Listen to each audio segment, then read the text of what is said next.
Aleluya. ¿Puede sentarse, por favor?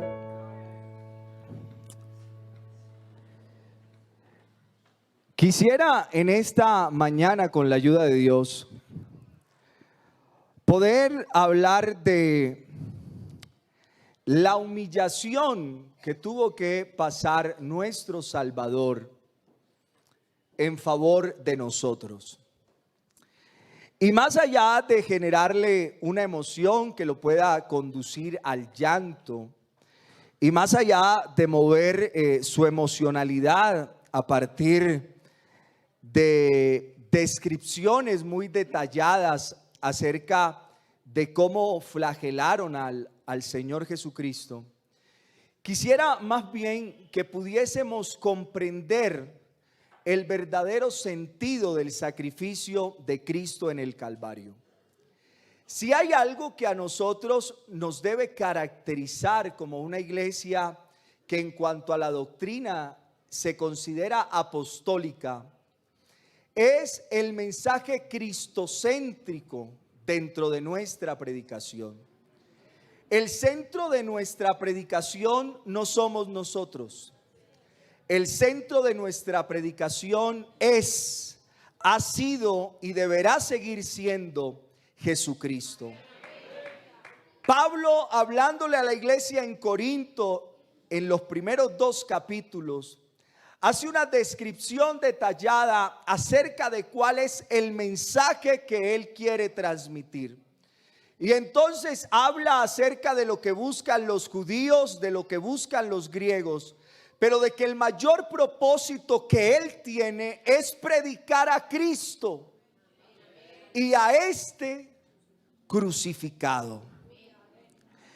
Y cuando pensamos en la muerte de Cristo en la cruz, a la mente de la mayoría de nosotros se nos pueden venir comúnmente la sensación de que los sufrimientos desde lo físico que tuvo que padecer Jesús, desde la agonía del arresto hasta la crucifixión, son el elemento más importante al cual nosotros pudiésemos aludir.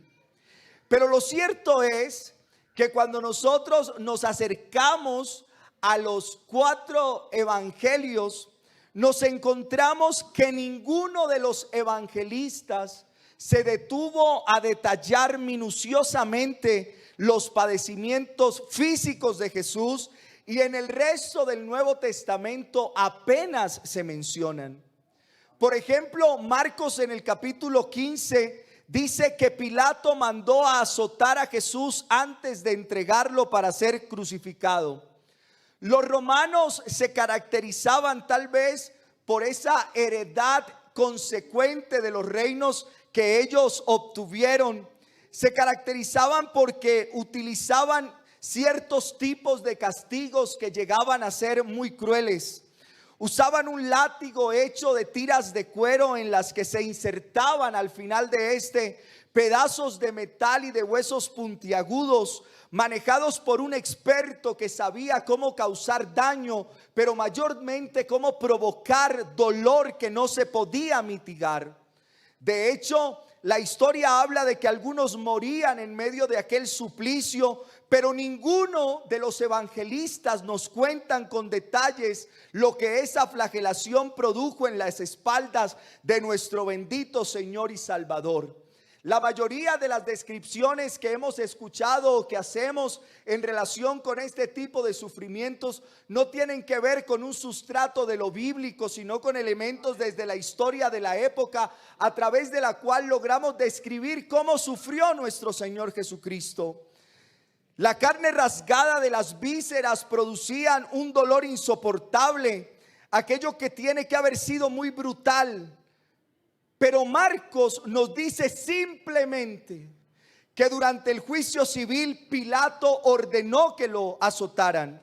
Más adelante, al hablar de la crucifixión, en el versículo 24, Marcos la describe con 3 palabras, solo 3 palabras, y son las mismas palabras en el original: cuando le crucificaron. Eso es todo. Cuando le crucificaron, se repartieron sus vestidos echando suerte sobre ellos. Esta forma de ejecución, la crucifixión, Fue inventada por los persas, luego perfeccionada por los romanos y es reconocida aún al día de hoy como uno de los castigos más horrorosos que alguna vez haya sido inventado por la crueldad y el sadismo de la humanidad. Pero Marcos nos lo dice de una forma muy escueta, muy simple, solo 3 palabras.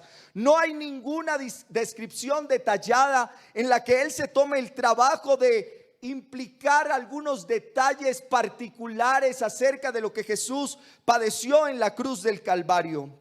Es como si el Espíritu Santo, que nosotros consideramos que es el autor de las escrituras, porque Pablo dice que toda la escritura es inspirada por Dios.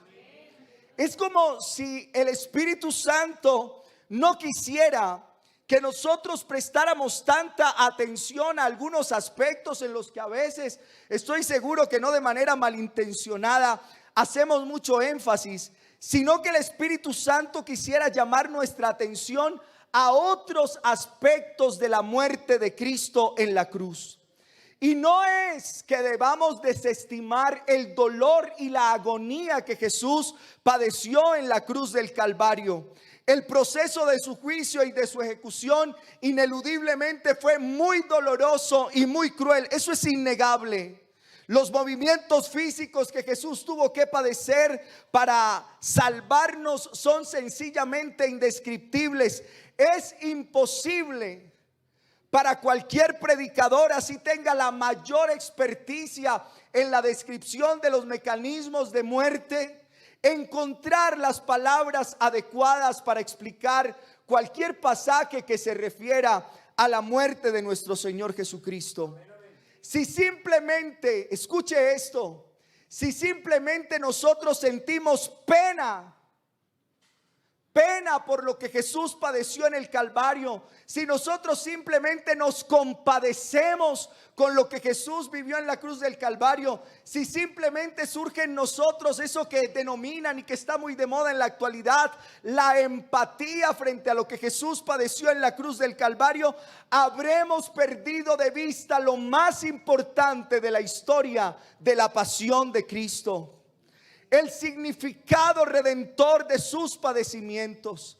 Hay algo mucho más profundo aquí que el relato de una ejecución cruel y dolorosa, que espero que el Señor me conceda en esta mañana poder mostrar en una forma clara y sencilla, pero al mismo tiempo transformadora. Porque si bien es cierto que Marcos no menciona con detalles los sufrimientos físicos de Cristo, por alguna razón sí detalla su vergüenza, sí detalla la humillación que tuvo que pasar nuestro Salvador. Y permítame por un momento ponerlo en contexto, ubicarlo en la línea de tiempo. ¿Dónde nos encontramos? A partir de su arresto durante la medianoche del viernes, el Señor Jesucristo tuvo que pasar por 3 audiencias durante el juicio religioso y 3 audiencias durante el juicio civil antes de ser condenado a muerte.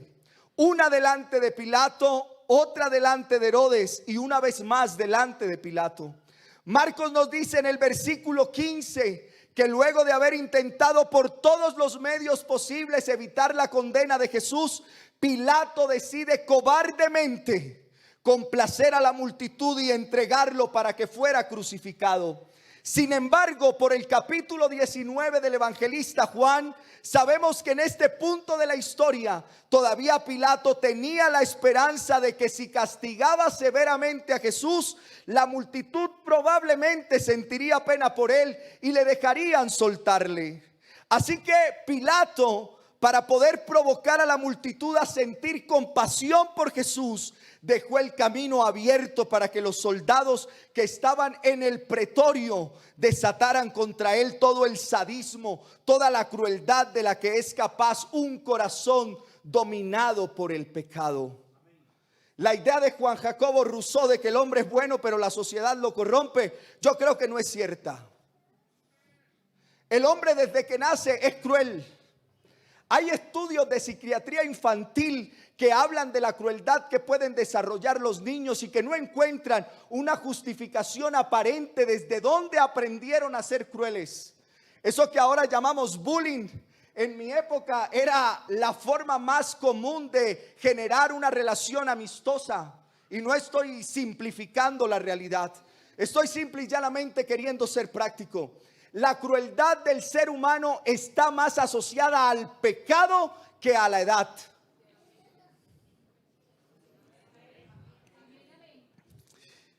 Y sabe, esto nos lleva a una primera etapa de esto que nosotros llamamos la humillación de Cristo. Y es que a Jesús lo parodiaron, lo volvieron un chiste cruel, un chiste negro. Eso volvieron a nuestro Señor. Marcos nos dice en el versículo 16 que los soldados tomaron a Jesús, lo llevaron del nuevo al palacio, es decir, al pretorio, muy probablemente al patio del palacio de la residencia del procurador, y una vez allí convocaron a toda la corte romana. La corte era una unidad militar que estaba compuesta aproximadamente por 600 soldados, el 10% de una legión que estaba compuesta por 6,000 soldados. Y aunque es muy probable que esta corte en el pretorio no estuviera completa, debemos suponer que el número de soldados que estaban custodiando el palacio durante la fiesta de la Pascua debía ser considerablemente alta. Jerusalén el día de la Pascua era un hervidero de gente que durante el tiempo de la Pascua, y debido al nacionalismo judío que usted estos días sí que lo ha visto más que reluciente, estaba a flor de piel. Ellos necesitaban un contingente militar, los romanos necesitaban un contingente militar para poder controlar la rebelión entre los judíos. Estos soldados eran reclutados fuera de Palestina y de manera intencional para que no tuvieran ninguna atadura emocional. No eran de la misma región, no eran judíos. Eran hombres sumamente disciplinados en el sentido militar, pero inmorales y sádicamente crueles, de manera que una vez dentro del pretorio y teniendo probablemente la aprobación de Pilato, estos soldados decidieron tener un poco de diversión a costa de Jesús, convirtiéndolo en una caricatura barata. Así que llamaron a todos los soldados que estuvieran disponibles en el palacio para llevar a cabo una grotesca parodia de coronación real. Imagínense por un momento a estos soldados romanos que estaban acostumbrados a ver a los césares en toda su pompa, en todo su esplendor, viendo a Jesús en una condición absolutamente deplorable, casi desnudo, con la carne desgarrada por los latigazos, pretendiendo ser un rey, el rey de los judíos. Para ellos esto era el colmo de la locura, era el colmo de la infamia. No podía haber otra explicación del hecho de que Jesús era un lunático, era un loco. ¿Cómo que el rey de los judíos va a tener todo su cuerpo desfigurado, su rostro vuelto absolutamente nada, y decide llamarse el rey de los judíos? Es un chiste cruel. Es la caricaturización de lo que significaba para la época el emperador, el César. Vengan, vengan, vengan a rendirle honor, a rendirle pleitesía a este nuevo rey. Por supuesto, lo que ellos no sabían es que en ese momento, al hacer lo que estaban a punto de hacer, ellos estaban cumpliendo al pie de la letra lo que Jesús había profetizado en Marcos 10. He aquí subimos a Jerusalén y el Hijo del Hombre será entregado a los principales sacerdotes y a los escribas, y le condenarán a muerte, y le entregarán a los gentiles, y se burlarán de él, y le escupirán, lo azotarán sí, y lo matarán sí, pero 3 días después él resucitará.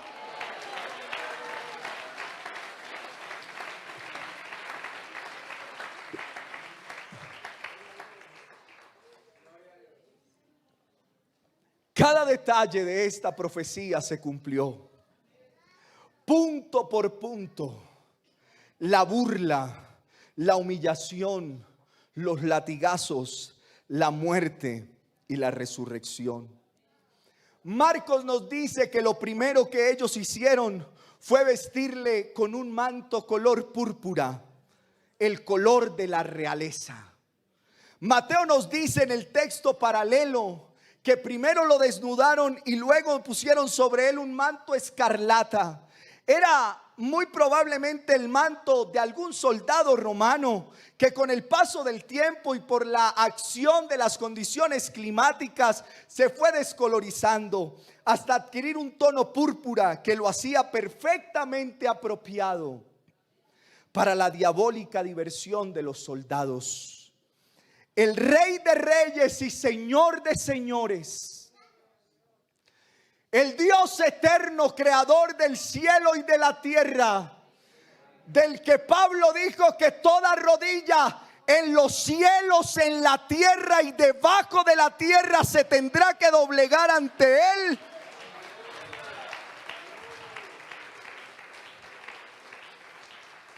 Él, que era digno de ponerse la mejor tela posible, cargó sobre su cuerpo lacerado un apestoso y sudoroso manto de un soldado romano. Y para completar la parodia, uno de ellos se encontró algún arbusto de espinas muy abundantes en Palestina y le tejió una corona simulando la corona de laurel que solía llevar el César, y le colocó sobre su cabeza para añadir dolor al insulto que le estaban haciendo. Mateo añade el detalle de que también pusieron en su mano una caña, probablemente una vara de bambú o algo similar de modo de cetro. Estos hombres no escatimaron ningún detalle con tal de ridiculizar a ese que se hacía llamar el Rey de los judíos. Y allí estaba Jesús, en medio de los soldados, con un manto escarlata, un cetro de bambú y una corona de espinas. Pero la parodia apenas comenzaba. En los versículos 18 y 19 Marcos describe el homenaje que los soldados comenzaron a tributarle a Jesús luego de haberle disfrazado de rey. Dice en el versículo 18 que comenzaron a vitorearle: salve Rey de los judíos, salve Rey de los judíos. Era típico que en esa época los súbditos saludaran al nuevo rey recién instalado en el trono con palabras muy similares a la que los soldados están usando aquí, en una señal de aceptación y sumisión al nuevo rey. La palabra salve es un imperativo, es una orden que significa: regocijados te saludamos, con regocijo Rey de los judíos, y nos postramos delante de ti en humilde adoración y sumisión. Para ellos, para los soldados, era tan ridículo pensar que ese hombre había sido convertido en una piltrafa humana y pretendiera rivalizar con el poder del César. Era una distorsión total, era una mala interpretación de lo que ellos pensaban, de la cosmovisión que tenían, de lo que significaba ser un rey. Es muy probable que esa burla también fuera dirigida no solamente contra Jesús, sino también contra los judíos. Recuerden que ellos aceptaban a regañadientes el hecho de estar siendo gobernados por los romanos, y era como decirles: es con esta clase de monarcas, es este tipo de rey el que ustedes quieren tener en comparación con el César y toda su pomposidad. Fíjese que mientras tiene una capa dorada, maloliente, de soldado, sudorosa, púrpura, nuestro César se viste con el mejor lino del mundo, mientras el suyo está con una corona de espinas. El nuestro sí tiene una corona de verdad. Y tal parece que a medida que aumentaban las burlas, aumentaba la crueldad, el sadismo y el desprecio hacia la persona de Jesús. Marcos 15, 19 dice: y le golpeaban en la cabeza con una caña y le escupían, y puestos de rodillas le hacían reverencia. Gracias a Dios no está Andrés, porque me haría un meme. Los tres tiempos que utiliza el escritor de Marcos acá están en un tiempo imperfecto. Eso es lo que denominan algunos esos verbos que están en presente continuo, que dan la idea de que la acción se mantiene permanentemente en el tiempo. Eran acciones continuas. Una y otra vez esa turba de soldados enardecida, tal vez 200 o 300 soldados, golpeaban y escupían a Jesús. Escupir a alguien es un signo de desprecio. Cuando usted va por la calle y de pronto percibe un mal olor, es común que algunos escupan. O tal vez cuando ven algo desagradable, escupen. O usted ha visto en las telenovelas y en las películas que cuando alguien quiere demostrar el desprecio, escupe directamente a la cara a su rival. No sabemos por cuánto tiempo el Señor fue sometido a esta retorcida y perversa diversión.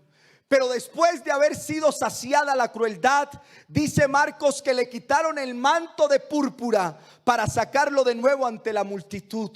Marcos 15:20 dice: después de haberle escarnecido, le desnudaron la púrpura y le pusieron sus propios vestidos y le sacaron para crucificarle. No hay palabras apropiadas, precisas, para describir la agonía, la vergüenza y la humillación que nuestro Señor Jesucristo tuvo que padecer para salvarnos.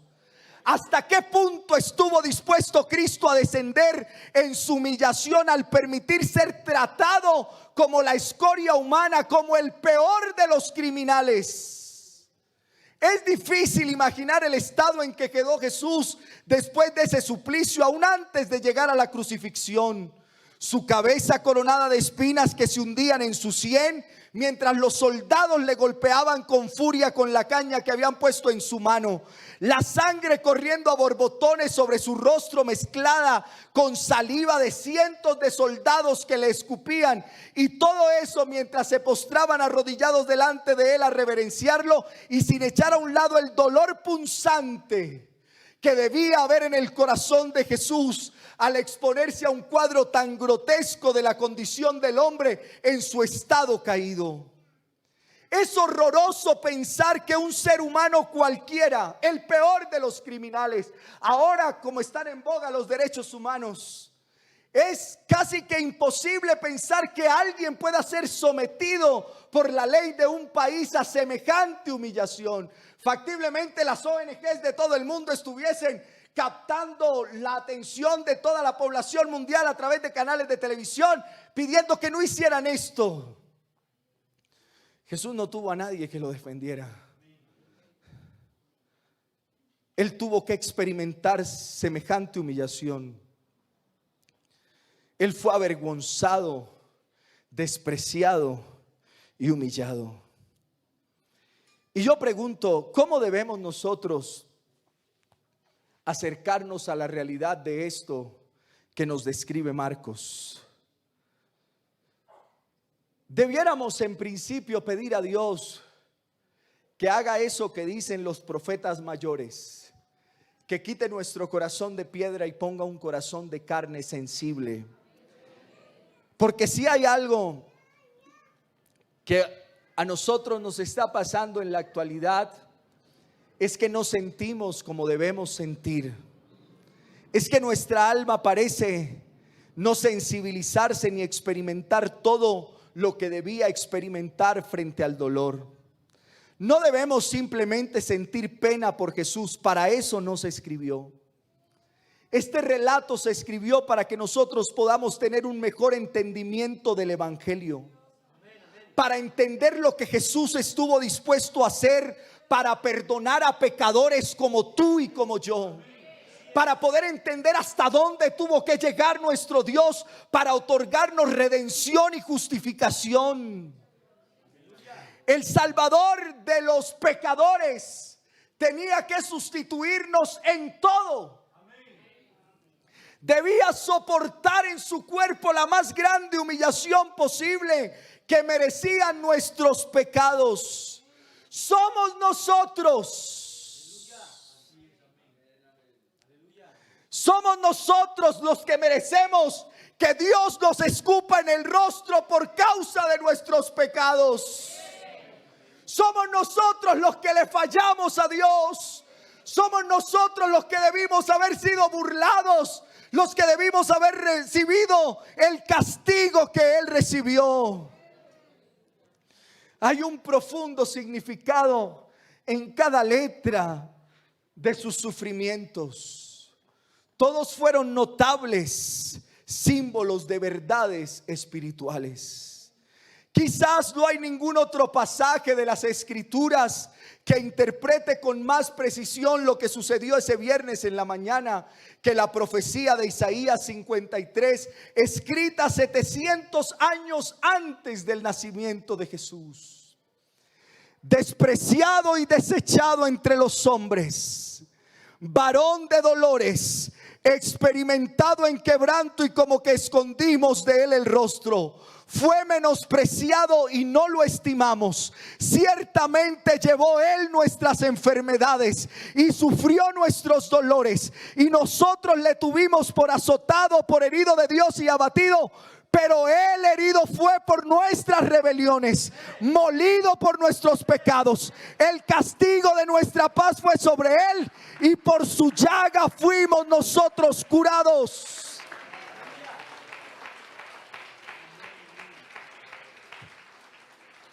Todos nosotros nos descarriamos como ovejas, cada cual se apartó por su camino, pero Jehová cargó en él el pecado de todos nosotros.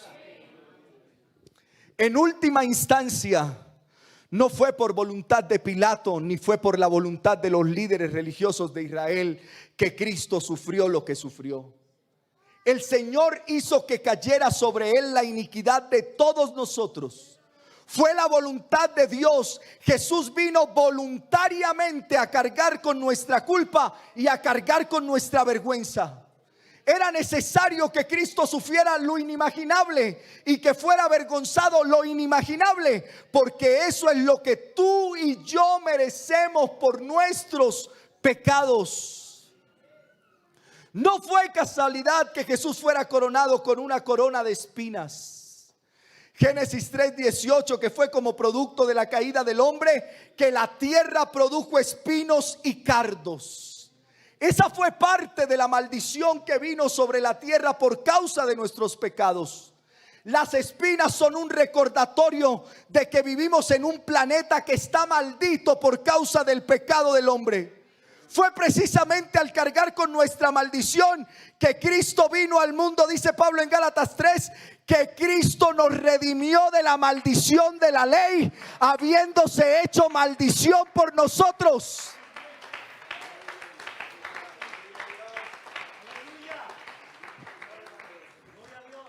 Porque escrito está: maldito todo el que es colgado en un madero.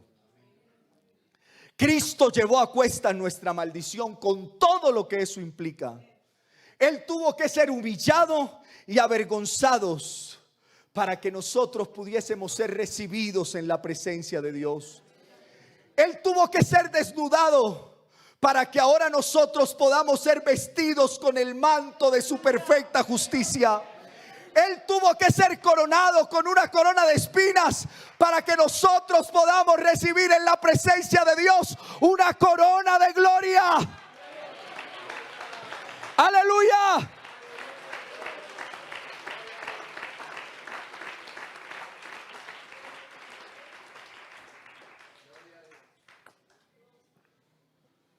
Hay un teólogo que dice: en la corona de su deidad, Cristo solo podía decir al ladrón moribundo que seas maldito.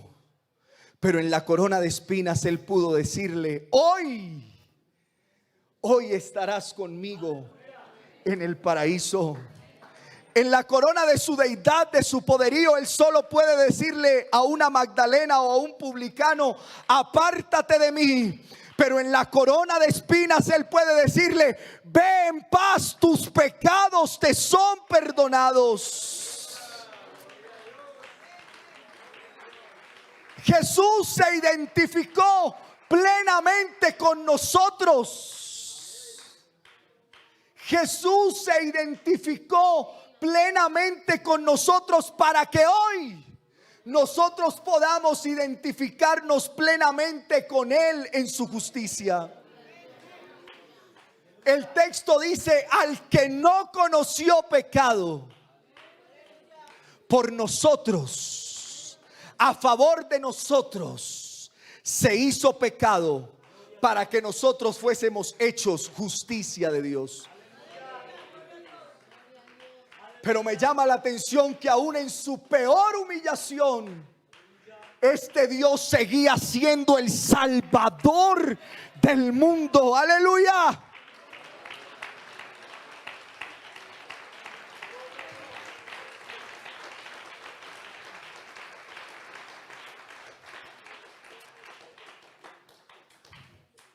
Una parte del suplicio al que los romanos sometían a aquellos que iban a ser crucificados es que ellos debían cargar su cruz hasta el lugar de la ejecución.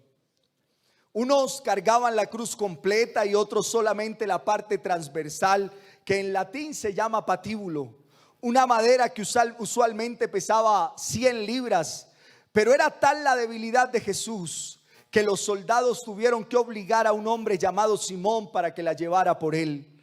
El verso 21 del capítulo 15 dice: y obligaron a uno que pasaba, Simón de Cirene, padre de Alejandro y de Rufo, que venía del campo, a que llevase la cruz.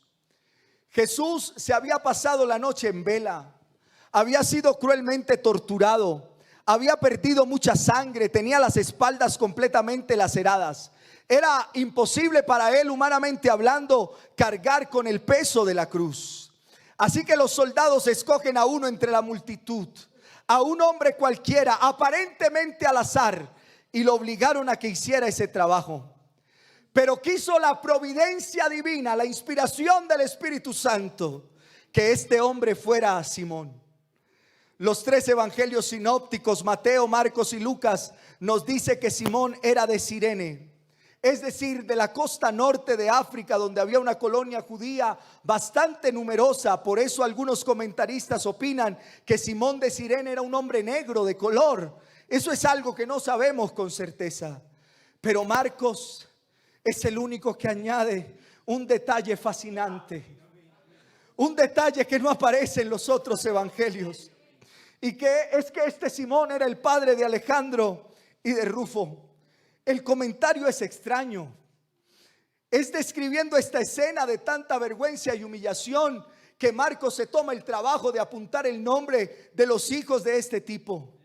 Debemos suponer, porque él no dice nada más acerca de estos 2 individuos, debemos suponer que eran hombres muy conocidos para los creyentes de Roma, que fue para quienes se dirigió inicialmente el evangelio de Marcos. Los que recibieron originalmente el evangelio de Marcos debieron conocer a estos 2, porque Marcos no dice nada más. Él suponía que la iglesia en Roma sabía quiénes eran Alejandro y Rufo. De hecho, algunos identifican a este Rufo con el que Pablo menciona en sus salutaciones finales en la carta de Romanos. En Romanos 16:13 dice: saludad a Rufo, escogido en el Señor, y a su madre y mía. Dios usó este encuentro providencial para que el evangelio llegara a esa familia. Simón conoció a Jesús en un momento en que parecía cualquier cosa menos un verdadero rey que había venido a salvarnos. Pero en la sorprendente y misteriosa providencia de Dios, a pesar de haber conocido a Jesús en esas circunstancias, al menos sabemos que 2 de sus hijos llegaron a ser creyentes, y es muy probable que Simón también lo fuera. Cuando leemos el libro de los Hechos, tanto en el capítulo 11 versículo 20 como en el 13 versículo 1, nosotros podemos decir con bastante certeza que en Cirene, de donde venía Simón, Había una iglesia madura y creciente, a tal punto que uno de los líderes de la iglesia en Antioquía, una de las iglesias más misioneras del Nuevo Testamento, era Lucio de Cirene. Hechos 11:20 dice: pero había entre ellos unos varones de Chipre y de Cirene. Y Hechos 13:1: había entonces en la iglesia que estaba en Antioquía profetas y maestros: Bernabé, Simón el que se llamaba Níger, Lucio de Cirene. ¿Cómo sucedió eso? Una posibilidad es que comenzara con este encuentro aparentemente casual entre Jesús y Simón de Cirene camino al Calvario. Nuestro Dios sigue siendo soberano.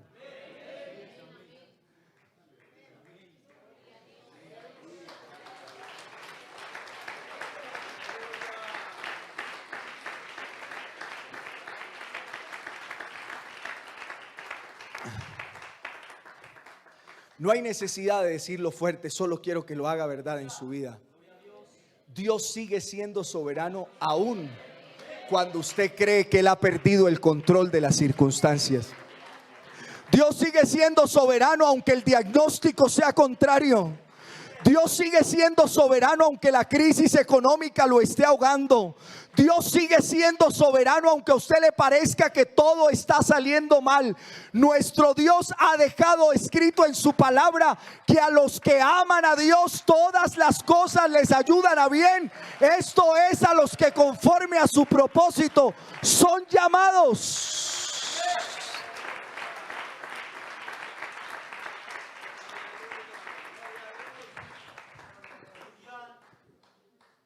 Esta porción de las Escrituras no debe movernos a sentir penas por Jesús, sino más bien a adorarle con reverencia y gratitud por su determinación a soportar con paciencia esa vergonzosa humillación que Él tuvo que padecer por usted y por mí.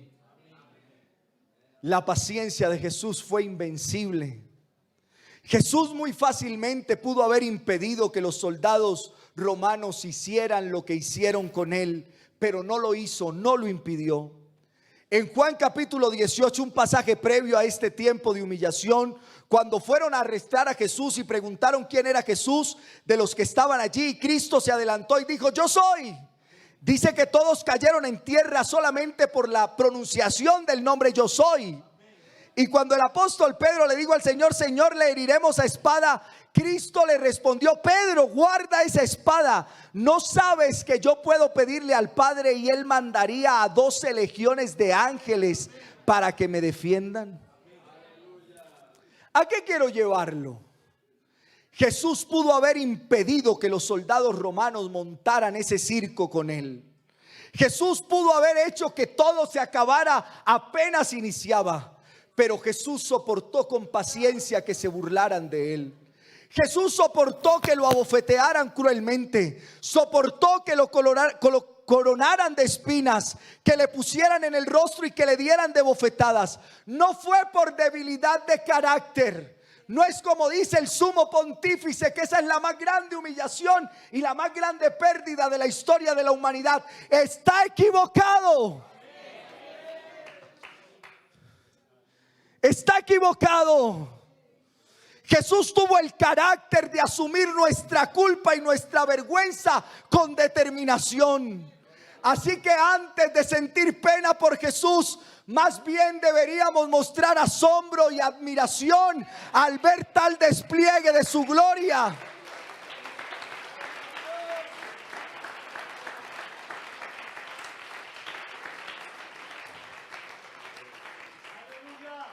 Dice el escritor a los hebreos: puestos los ojos en Jesús, el autor y consumador de la fe, el cual por el gozo puesto delante de él sufrió la cruz, menospreciando el oprobio, y se sentó a la diestra del trono de Dios. Cristo sufrió la cruz, soportó la cruz, menospreciando la vergüenza, por saber que estaba cumpliendo la voluntad de verlo a usted y a mí hoy acá. Los padecimientos de Jesús no fueron en vano. Isaías 53:11 de manera profética dice: verá el fruto de la aflicción de su alma y quedará satisfecho. Por el gozo puesto delante de él ese viernes en la mañana, Cristo menospreció la vergüenza por amor a ti y por amor a mí.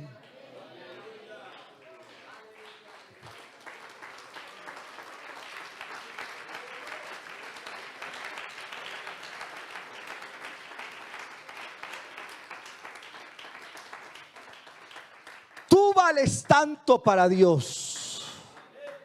Tú vales tanto para Cristo que cuando Él puso en una balanza lo que significaba soportar el desprecio, soportar el dolor, la humillación, que lo escupieran en la cara y salvarte a ti, la balanza se inclinó hacia ti. Valía más salvar tu alma que invocar al cielo y que vinieran legiones y acabaran con todo. No sientas pena por Jesús. No sientas pena por lo que Jesús pasó en el Calvario. Más bien hoy póstrate con reverencia y gratitud ante este Dios que lo entregó todo por salvarte. Ante este Dios que lo hizo todo por salvarte.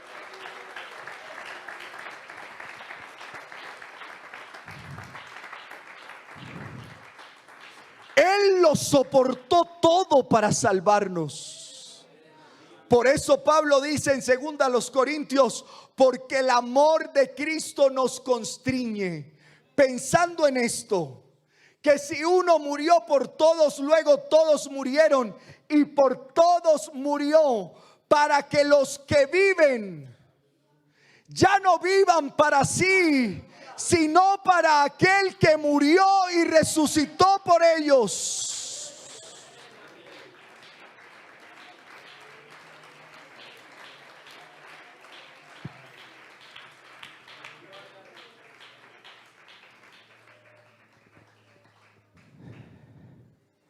Mensajes para llevar a casa. Si tú dices que eres cristiano y sigues viviendo para ti, no has entendido nada. Cristo murió por ti, pero no para que vivas para ti. Cristo murió por ti, pero no para que sigas haciendo satisfacción de tus deseos.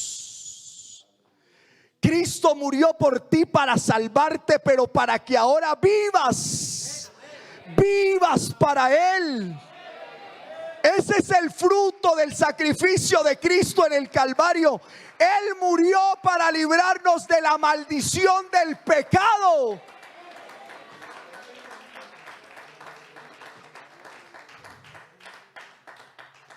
Él murió para quitar de nosotros la maldición del propio yo. Hermano, acá nadie lo tiene que obligar a hacer nada. Acá no se trata de que lo vean o lo dejen de ver. Acá se trata de que el que ha comprendido que el Dios del cielo se despojó, se hizo hombre y soportó la más grande humillación que un ser humano hubiese podido soportar en la vida, en la historia de la humanidad, es merecedor en consecuencia de esto que yo abandone todo lo que para mí es importante, que yo deje a un lado todo lo que a mí me importa y comience a vivir para aquel que murió y se entregó a sí mismo por mí.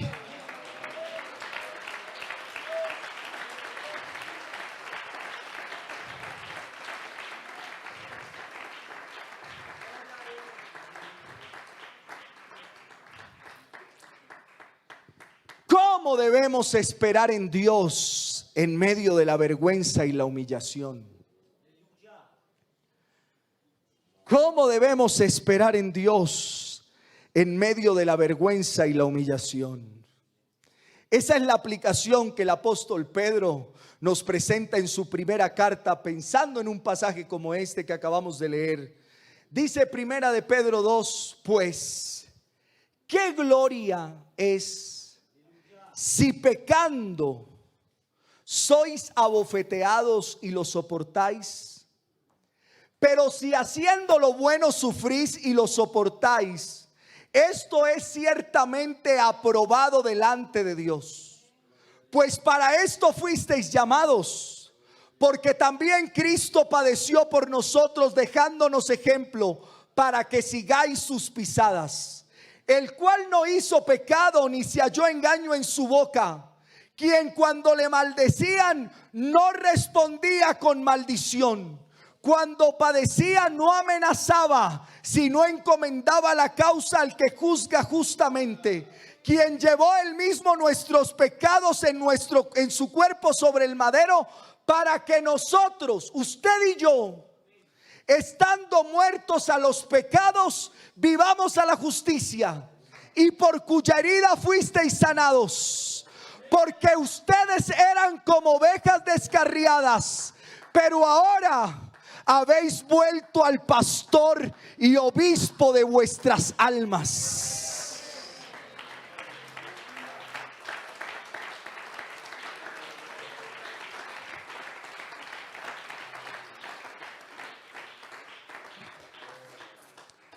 Yo quisiera ser más práctico. ¿Cómo responde usted cuando alguien lo humilla? ¿Cómo responde usted cuando alguien le inventa una calumnia? ¿Cómo responde usted cuando alguien dice una mentira de usted? ¿Cómo responde usted cuando alguien acá de pronto le hace daño? ¿Cómo responde usted frente a las personas que le han herido? ¿Cómo responde usted frente a alguien que le ha hecho daño? ¿Cómo? Oiga, nosotros hoy necesitamos más que nunca que la obra del Espíritu Santo se lleve a cabo en nuestras vidas. Nosotros no somos como éramos antes. Nosotros hemos muerto al pecado y ahora vivimos para Dios.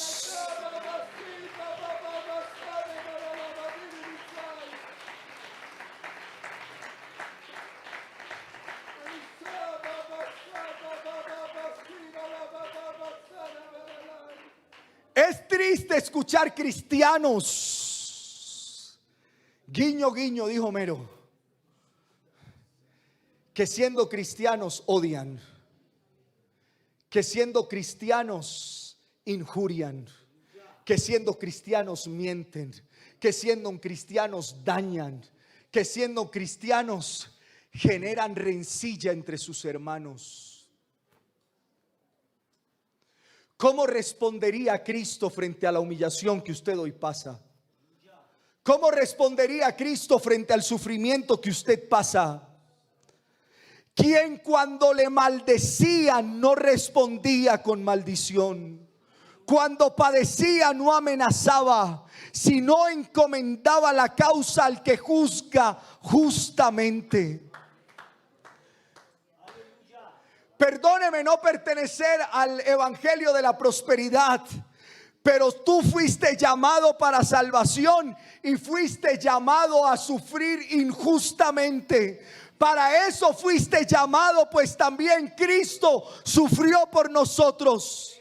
Lo que estaba en la mente de Cristo en ese momento en que sufría la humillación de los soldados es que esa humillación era temporal. Cristo sabía que esa humillación no era otra cosa que el preámbulo de su propia exaltación, porque ya Dios lo había anunciado a través del profeta Isaías. Jehová el Señor me abrió el oído y yo no fui rebelde ni me volví atrás.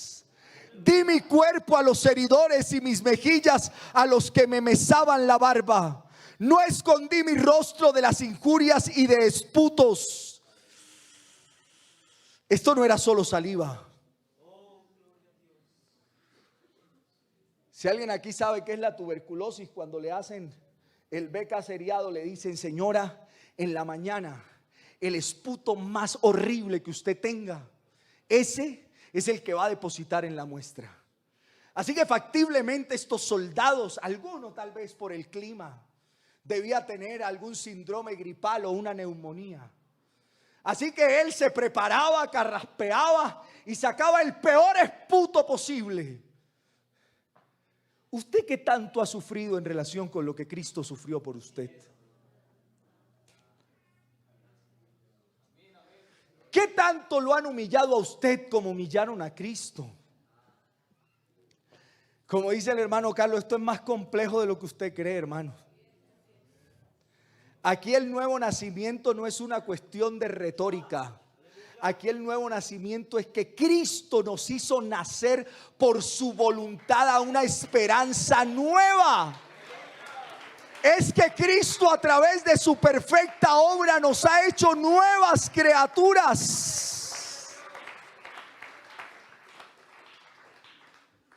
Cristo fue humillado en el pretorio y luego más humillado aún en el Calvario. Pero 3 días más tarde Cristo hizo una potente declaración al levantarlo de los muertos, que fue declarado Hijo de Dios con poder según el Espíritu de santidad por la resurrección de entre los muertos. Cristo fue declarado Hijo de Dios con poder en la resurrección. Él encomendó su causa a Dios sabiendo que no sería avergonzado. Y Pedro dice en su primera carta: sigan ese ejemplo. Es exactamente lo que debemos hacer según Filipenses 2. Haya pues en vosotros este mismo sentir que hubo también en Cristo Jesús, el cual siendo en forma de Dios no estimó el ser igual a Dios como cosa a que aferrarse, sino que se despojó a sí mismo, tomando forma de siervo, hecho semejante a los hombres, y estando en la condición de hombre, se humilló hasta lo sumo, hasta lo más bajo se humilló.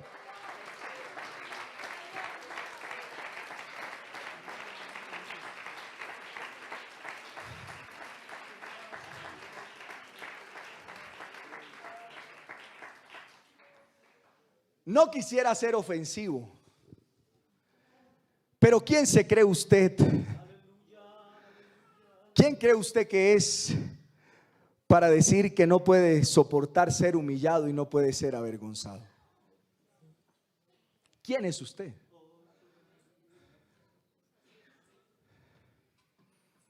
Nosotros a veces tenemos un muy alto concepto de nosotros mismos. A veces pensamos demasiado alto de nosotros. Qué bueno que hoy Cristo nos vuelva a poner los pies sobre la tierra y nos haga entender quiénes somos.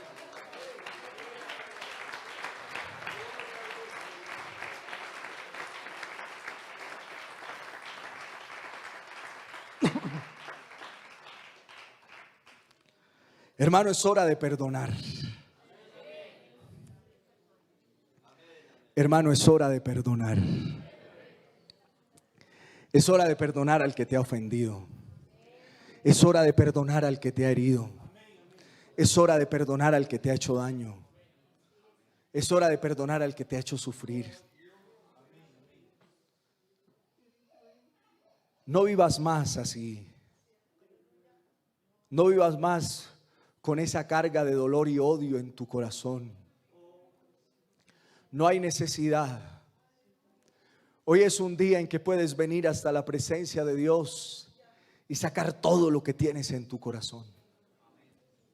En el que puedes depositar en la humillación de Cristo en el Calvario tus humillaciones, tus heridas, tus rencores, tu odio. Todo lo que te ha causado daño, hoy puedes ponerlo en la presencia de Dios. Él ya pagó por todo lo que a ti te han hecho. Qué difícil es lidiar con el odio y el dolor en el corazón de un cristiano. Qué difícil es lidiar con la tristeza del daño que alguien te hizo hace mucho tiempo. Pero aquí está Jesús, capaz de vendar tus heridas. Oiga, qué calidad de Dios tenemos nosotros. Capaz de sanar tu corazón.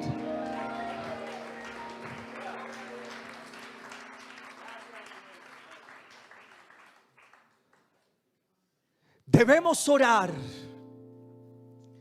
para que el Señor nos ayude a ver nuestros propios pecados. Nos ayude a mirar para adentro, a tener la capacidad de ver que no somos tan buenos como creemos ser, que no somos tan santos como a veces suponemos. que también nos equivocamos, que también hemos herido, que también hemos dañado, que también hemos provocado dolor en alguien. Pero hoy es una preciosa oportunidad para ponernos a cuentas con Dios, sanar heridas, curar el alma, curar el corazón dolido, el corazón dañado.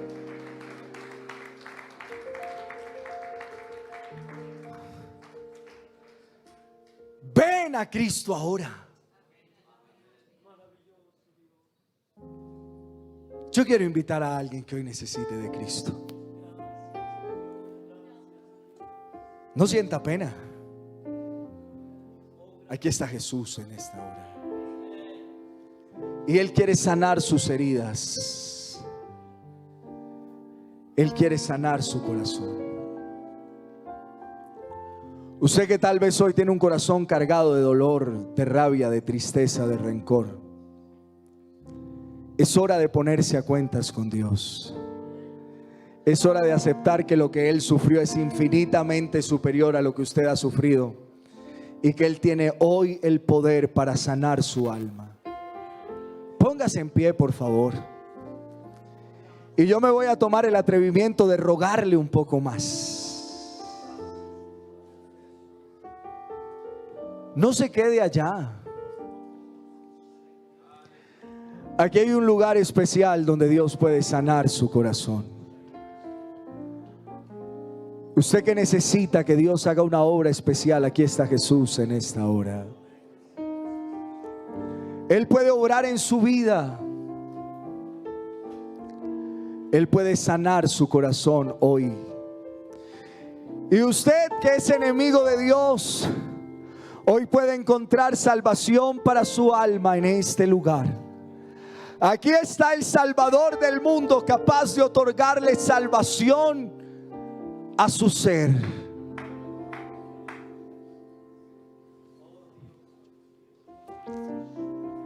Aquí está Jesús en esta hora. Voy a invitarle a que oremos en esta hora a nuestro Dios. Eterno Salvador, maravilloso Dios, tú que estás aquí en esta hora, yo te ruego, bendito Dios, que obres en la vida de alguien que hoy te necesita, que tal vez ha decidido quedarse allá, Señor, en su lugar, en su banca, pero que tú toques su vida, que tú toques su corazón, que tú hagas algo especial en esa vida. Hay tantas necesidades emocionales, Señor, en nuestras vidas, que a veces, Señor, no traemos ante tu presencia y que daña nuestro corazón.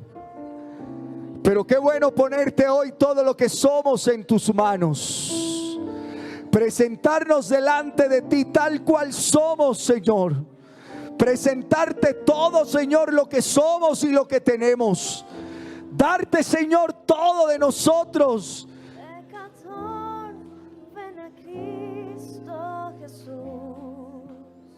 Dios eterno, tú puedes obrar de manera especial. Dios del cielo, tú sí que puedes tocar un corazón en esta mañana, transformar, cambiar, hacer de nuevo. Dios del cielo, obra, bendito Dios, obra, Señor, en esta hora. Toca la vida, Señor, toca, transforma, cambia. No permita, Señor, que sigamos viviendo a nuestro modo. No permita, Señor, que sigamos haciendo las cosas a nuestra manera. No permita, Dios, que nuestro corazón se dañe, que nuestro corazón, Señor, se vea afectado. No, Señor, sana corazones en esta hora. Sana corazones en esta hora. Sana, Señor Jesús, sana, Señor Jesús.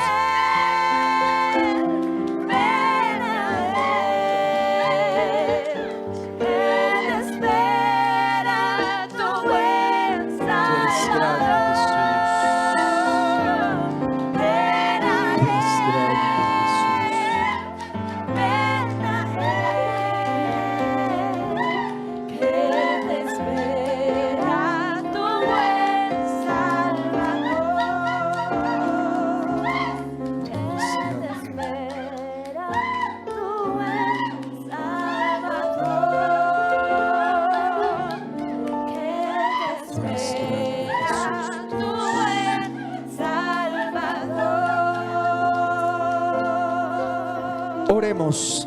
Soberano y eterno Salvador, bendito Jesús. Gracias, Señor, gracias. Gracias por tu palabra, Señor, por la oportunidad de predicar tu palabra. Gracias, Señor, por este tiempo que nos has regalado. Gracias, Señor, porque hemos hablado de ti. Tú eres el Señor de nuestras vidas. Tú eres el sentido de nuestra existencia. Obra, Señor, en la vida de cada uno de nosotros. Permítenos, Señor, comprender cuál es el propósito de tu obra salvífica. Cuál es el sentido, Señor, de lo que tú hiciste en favor nuestro. Permítenos hoy disfrutar, Señor, de tu gracia.